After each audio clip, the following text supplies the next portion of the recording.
The dawn mist lies heavy over the English Channel. It is late July, 1588. The sea is calm, gray and endless, a mirror reflecting the fate of empires. From the southern horizon, the Spanish Armada advances like a forest of masts. 130 ships, vast, creaking galleons, glide in solemn formation, their sails swollen with wind and faith. Each ship bears saints painted on its stern, and cannons lined like teeth along its decks. The morning light catches on their banners, crimson and gold, holy and defiant. The air trembles with the sound of drums and prayer. They sail not merely to conquer, but to restore what they believe is divine order, to bring Catholic Spain's might against the defiant English crown. But just beyond the veil of mist, something waits, something that does not belong to this century. A silhouette of steel, angular, silent. Its hull reflects no candlelight, no human craft. Inside hums a power beyond the wildest dreams of alchemists. Turbines whirring, circuits alive, radar screens pulsing in electronic rhythm. A modern destroyer, a ghost of the future, drifts quietly in the 16th century sea. Its sensors detect the Armada long before human eyes could. Its captain, bound by confusion and disbelief, observes a fleet that should not exist. Cannons of bronze against guided missiles. Oaken decks against titanium hull. Wind against precision engines. The sea remains calm, unaware that history itself has torn open for a moment, to ask one impossible question. If a single destroyer from the modern world faced the might of the Spanish Armada, what would happen to the balance between time, technology, and destiny? The year 1588 stands as one of Europe's great crossroads. Empires were not yet measured in factories or machines, but in wind, timber, and faith. Spain ruled an empire upon which the sun did not set. From the silver mines of the New World to the cathedrals of Madrid, wealth and religion powered its ambitions. King Philip II sought to humble Protestant England, whose daring navy and rebellious queen, Elizabeth I, had defied him too long. The Armada was the mightiest fleet ever assembled. Over 30,000 men, thousands of cannon, hundreds of galleons and armed transports. Each ship carried soldiers, priests, and a belief that God himself favored their cause. Against them, England's smaller, faster ships relied on maneuver, fire, and weather, not sheer size. The clash that followed would reshape European power forever. But in this imagined breach of time, the sea has a new player. A vessel born of science that Spain could not yet conceive. A modern destroyer, perhaps an Arleigh Burke-class ship, 155 meters of steel, equipped with radar that can track targets over the horizon, armed with vertical launch missiles, torpedoes, and automated naval guns. Crewed by fewer than 300 souls, yet capable of annihilating entire fleets before they ever draw near. Its engines burn diesel and gas turbines, not wind. Its navigation reads satellites, not stars. Its hull deflects radar and absorbs punishment that would crush wooden ships like reeds. And now, this vessel has fallen, somehow, into the age of Drake and Medina Sidonia, an age when thunder came from black powder, and distance was measured in the time it took for sails to fill. The stage is set. Two worlds, 4 centuries apart, meet upon the same sea. Across centuries, The contrast between the two forces is almost cosmic. The Spanish Armada, grand, visible, human, moves as a forest upon the sea. Its timbers groan, its sails swell, and its men labor in rhythm with the wind. Each decision demands time, shouting, and muscle. Orders pass by flag and drum. Every shot of cannon smoke hides the horizon in chaos. The destroyer, by contrast, is silence incarnate. Its sensors sweep the fog long before any ship appears. Its computers calculate range and trajectory faster than human thought. A single operator can unleash more firepower in 1 minute than the entire armada in an hour. The galleons of Spain were powered by nature's mercy, wind and tide. They were bound to the weather's will. The destroyer defies it. Gas turbines cut through calm or storm with equal indifference. Where the armada forms tight defensive crescents, the destroyer moves alone, a hunter in the mist. Tactically, the disparity is infinite. The Spanish cannons could reach perhaps 200 meters before losing power. The destroyer's naval guns strike targets over 30 kilometers away, and with guided precision. A harpoon missile could vaporize a galleon before its crew even sees the source of light on the horizon. Yet, the imbalance raises deeper questions. Would the destroyer's weapons, designed for steel and radar-guided threats, even recognize wooden ships as valid targets? Could its sensors, blinded by smoke and salt spray, adapt to the primitive chaos of 16th century combat?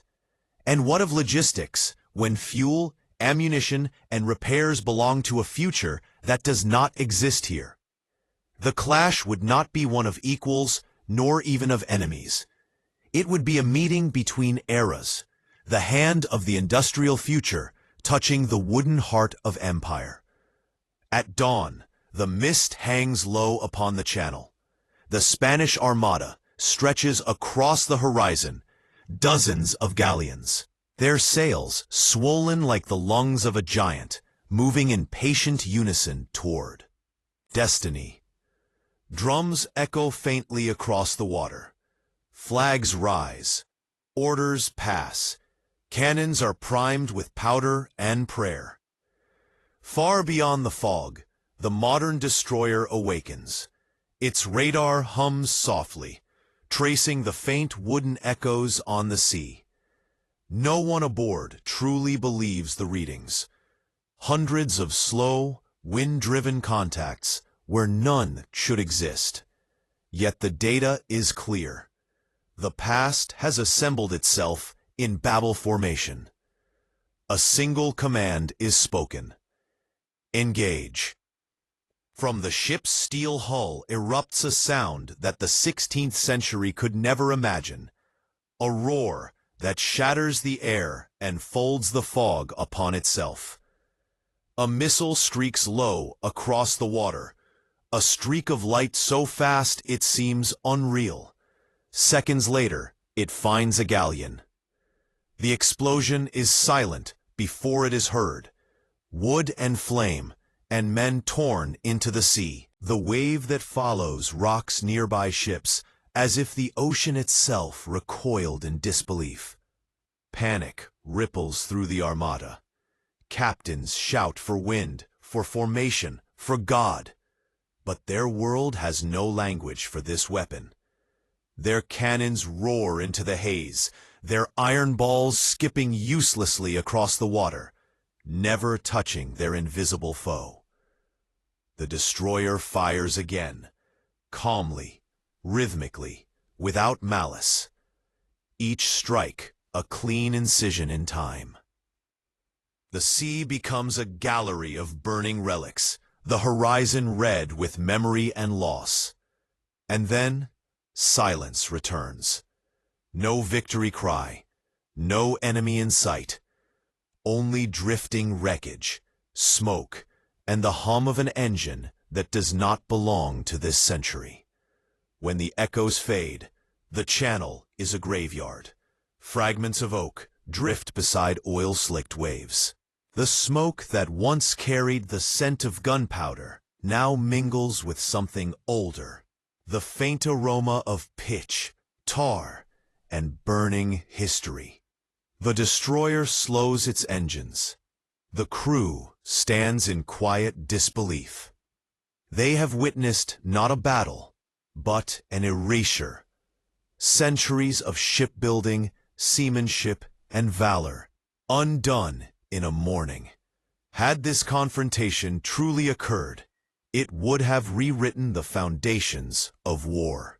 The Spanish Armada, a fleet once called invincible, would cease to symbolize human ambition and become an exhibit of obsolescence.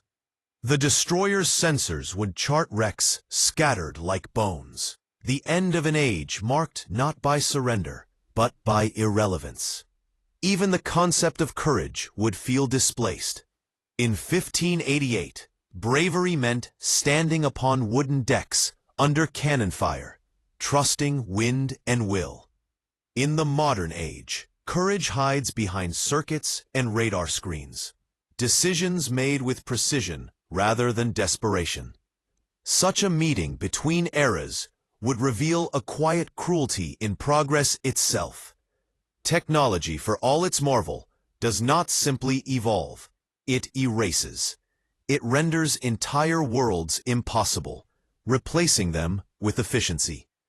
The Spanish captains, if they could have seen their enemy, might have mistaken it for a storm, a divine punishment sent from beyond reason. And perhaps, in a way, it would be. Not vengeance, but inevitability. By sunset, the sea would calm. The wrecks would sink into history once more. The destroyer, still humming with power, would vanish beyond the horizon. A visitor from a future that no one in 1588 could ever comprehend. History, when viewed through the quiet lens of imagination, reveals not only what was, but what could never have been. A modern destroyer, facing the Spanish Armada, is not merely a battle across centuries. It is a mirror held to human progress. Each cannon blast of 1588 carried the weight of craftsmanship, human error, and courage. Each missile launch of the modern age carries data, precision, and detachment. Between those two gestures lies the full arc of civilization, from hand to machine, from chaos to control. But progress has a cost. In every advance, something is lost. The poetry of wind on sails, the skill of reading tides, the art of command without electricity. A destroyer might dominate the sea, yet it can never replicate the spirit of men who faced storms with nothing but faith and wood. If these two eras had ever met, it would not be a victory, but a reminder. That power, no matter how absolute, cannot outlast the meaning humans attach to it. Every empire, every machine, every weapon is temporary, a bridge between ignorance and obsolescence. Perhaps that is the quiet truth hidden in this thought experiment, that history is not a competition between the old and the new, but a conversation between what we were and what we have become. The ocean keeps its secrets. Somewhere beneath its gray surface, centuries sleep side by side, galleons of oak and hulls of steel, resting in the same dark silence. Time does not judge them. It simply records. And in that silence, one can almost hear the faint echo of sails and the distant hum of turbines, merging, for a moment, into one eternal sound, period.